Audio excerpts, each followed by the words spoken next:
దివ్యవాణి ప్రేక్షక మహాశయులకు నా అభివాదములు. మరి నన్ను మలచిన దేవా ఈ కార్యక్రమానికి మీ అందరికీ స్వాగతం.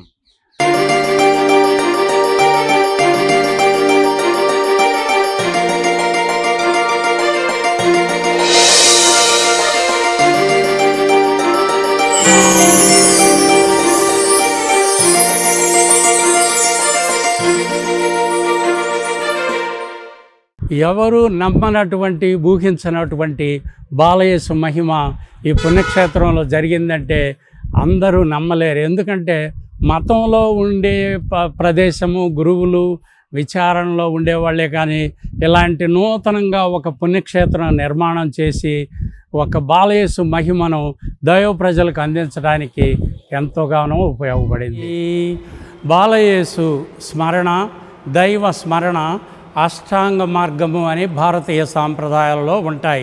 8 మాటల్లో 8 దిక్కుల ఆ దైవదూతలు కాచి కాపాడుతారు అనే ఉద్దేశంతో 8 మాటలను స్మరించడం జరిగింది.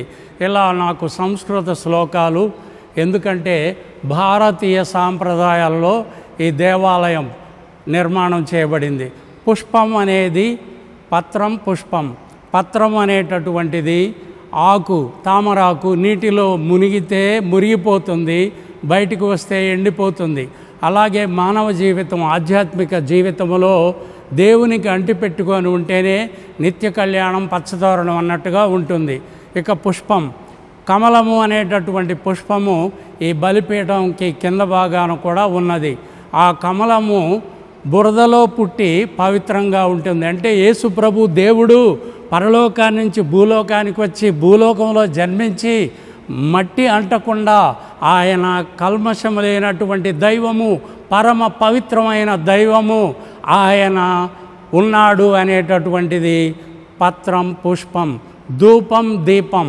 ధూపం అనేటటువంటిది దేవునికి ఆ ధూపం వేసినప్పుడు మన మనవులు, మన విన్నపాలు దేవునికి అలా వెళ్ళిపోతాయి. దీపం అనేటటువంటిది ఈ దేవాలయానికి అన్ని వైపులా ఆ దీపం అనేటటువంటి దాన్ని కూడా ఏర్పాటు చేయడం జరిగింది. ఎందుకంటే దీపం అనేది క్రీస్తు, నేనే వెలుగు, ఆ వెలుగులోనే చీకటిలో నుండి పరలోకానికి మోక్ష గవాక్షాలు చేరుకోవడానికి ఉపయోగపడుతుందని ఆ వెలుగు అనేది దీపం అనేదిగా ఉంది. ఇక తోయం అనేది జలము. దేవాలయంలోనికి వచ్చేవారు కాళ్ళు కడుక్కొని వస్తారు. మరి పూజ బలిలో ఆ క్రీస్తు శరీర రక్తాలుగా మారడానికి ముందు ఆ ద్రాక్ష రసంలో నీటితో కలుపుతారు. అందువలన తోయం అనేటటువంటిది పత్రం, పుష్పం, ధూపం, దీపం, తోయం అనే 5 అంశాలతో దైవార్చన, సాంఘికార్చన చేస్తారు. అటువంటి దేవాలయానికి స్తంభాల మీద కూడా బయట పక్క పుష్పాలతో ఉంటాయి. దేవాలయము శిఖరాగ్రాన కలశము ఉంటుంది. కలశము అంటే దివ్య మందసము, దేవుని యొక్క నివాసము. ఆ దేవుని యొక్క నివాసము మోషేకు దేవుడు దర్శనమిచ్చినప్పుడు ఆ దివ్య మందసము వెలుగుతూ ఉంటుంది. అలాంటిదే ఈ దివ్య మందసము దేవాలయం ముందు భాగాన, పై భాగాన 3 పై భాగాన ఉండడం ద్వారా దేవుని యొక్క దివ్య సప్రసాదమును, దివ్య జీవజలములను గ్రోలువారు దైవ దర్శనం పొందుతారు, మోక్షం పొందుతారు అనే ఉద్దేశంతో ఆ కలశము అనేటటువంటిది ఉన్నది.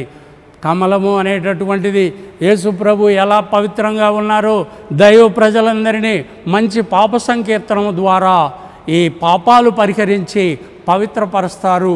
అందువలన కమలంలాగే యేసు ప్రభుని పోలి పాప పరిహారం పొంది దేవుని వాక్యం విని ఆ దైవ సందేశంతో, దైవ దర్శనంతో పవిత్రత పొంది ఆ కమలం వలె పవిత్రంగా కల్మషము లేని మనుషులుగా జీవించాలనే కొన్ని భారతీయ సాంప్రదాయాలలో ఈ దేవాలయం నిర్మించబడింది.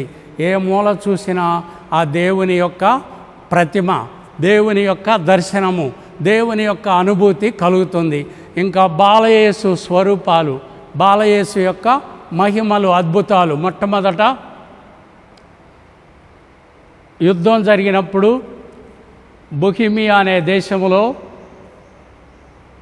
బాలయేసు యొక్క స్వరూపము వాళ్లకు దొరికింది.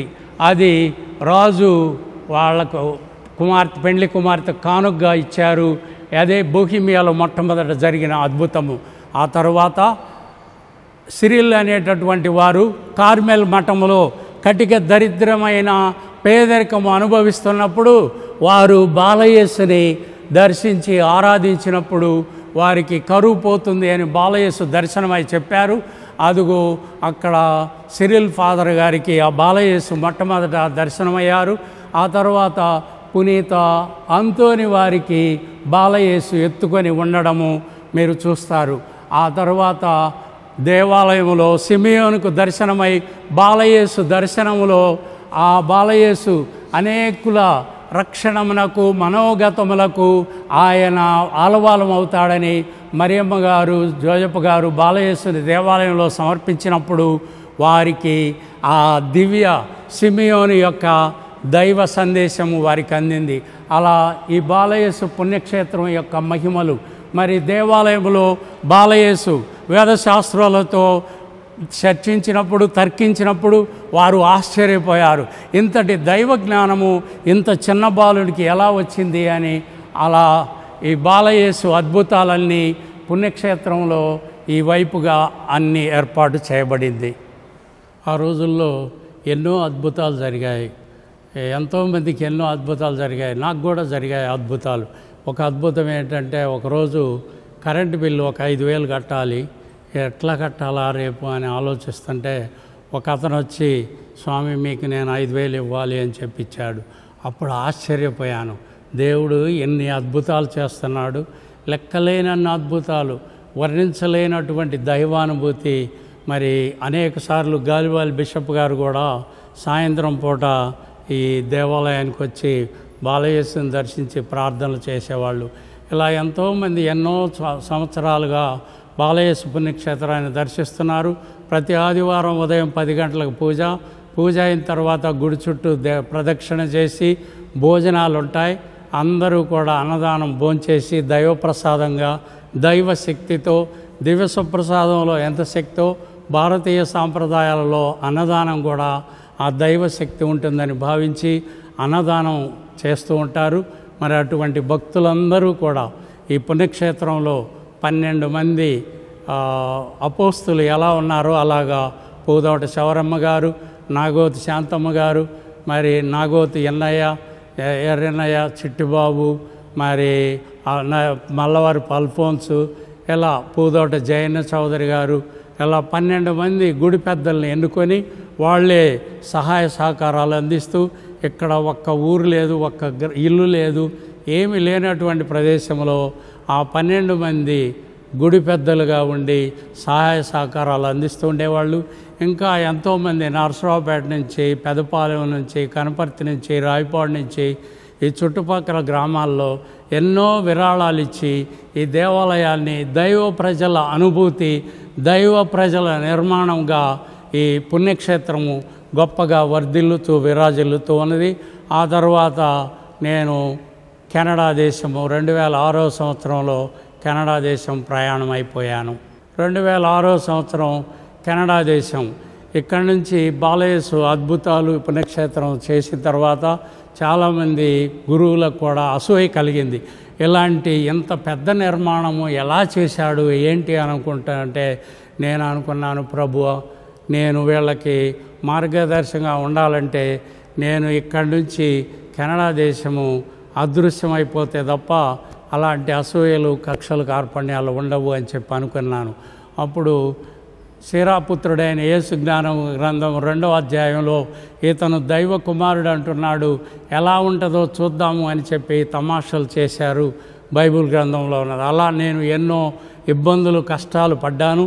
అయినప్పటికీ కూడా దైవ ప్రేరణ వలన కెనడా దేశానికి వీసా అప్లై చేయగానే వచ్చింది.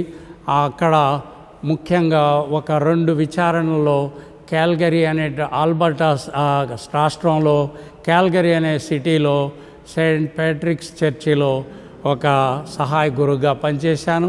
తర్వాత మెడిసిన్ హ్యాట్లో కూడా ఒక సహాయ గురువుగా పనిచేశాను. ఆ తర్వాత 8 సంవత్సరాలు మరి హాస్పిటల్లో దేవద్రవ్యాన్మానం, అవస్థాభ్యంగం అనేటటువంటి దేవద్రవ్యాన్మానం ఇచ్చి ఎంతోమంది దైవభక్తులను మోక్షానికి వెళ్ళేటటువంటి భాగ్యము వాళ్ళందరినీ ఆశీర్వదించి ఓదార్చి వాళ్ళ బాధల్లో ఉపశమనము వాళ్ళకి సంతోషం కలిగేటట్లుగా ఏర్పాట్లు చేశాను. కెనడా దేశంలో అదొక అనుభూతి. చలికాలంలో స్లిప్ అవుతూ ఉంటుంది, మంచు కురుస్తూ ఉంటుంది, చలి, విపరీతమైన చలి. అటువంటి ప్రదేశంలో కూడా దేవుడు నన్ను కాపాడాడు.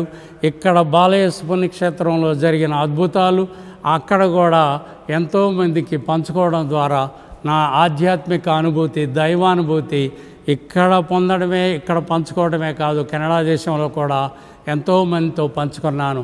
ఆ తర్వాత క్యాల్గరీ నుంచి, మెడిసిన్ హ్యాట్ నుంచి లెత్బ్రిడ్జ్ అనేటటువంటి సిటీలో కూడా హాస్పిటల్ చాప్లెన్సీలో ఆసుపత్రిలో రోగులను పరామర్శించి వారిని ఆశీర్వదించాను. అనిల అనేటటువంటి ఒక స్నేహితురాలు నాకు తోడుగా ఉండి నన్ను నడిపించేది. అప్పటికి ఇప్పటికీ దేవుని వాక్యము, దైవ దర్శనము, అద్భుతాలు, మహిమలు, లీలలంటే ఏమిటో వాళ్ళకి తెలియదు. అటువంటి వారికి ఒక్కరికైనా సరే నా దైవానుభూతిని, దైవ జ్ఞానాన్ని, దైవంలో ఎలా లీనం కావాలి, దైవ దర్శనాలను ఎలా అర్థం చేసుకోవాలి, వాటిని ఆమెకు బోధించడం ద్వారా ఆమె ఎంతో నేర్చుకున్నది.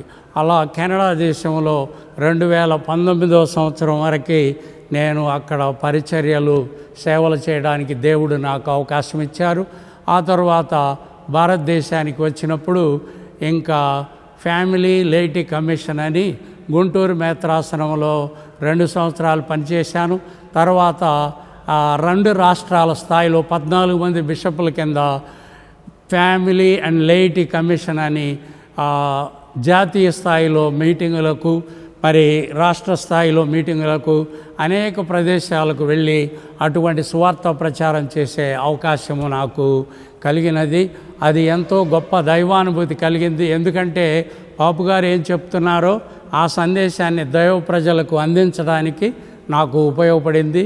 నేను ఎంతో తర్ఫీదు పొందాను. ఆ ఫ్యామిలీ లేటీ కమిషన్ ద్వారా కూడా చాలా నేర్చుకున్నాను. ఈ బాలయేసు పుణ్యక్షేత్రానికి వచ్చి పూజ బలిలో పాల్గొన్న వాళ్ళు ఇంకా మధ్యాహ్నం అన్నదానం కూడా ఏర్పాటు చేయబడింది. ఇక్కడ అన్నదానానికి 500 నుంచి 1000 మంది దాకా కూడా ప్రజలు ఉంటారు. ఈ ప్రదేశం అంతా నిండిపోతుంది ఆదివారం. మరి వాళ్ళ యాత్రికులు ఉండడానికి స్థలము, బాత్రూములు, అన్నీ, మంచినీళ్ళ ట్యాంకీ సౌకర్యాలన్నీ ఏర్పడ్డాయి. దేవుని మహిమ. మరి ఇప్పుడు ప్రస్తుతము దాసరి జోజయ్య అనేవారు పుణ్యక్షేత్రంలో రెక్టర్గా ఉంటున్నారు.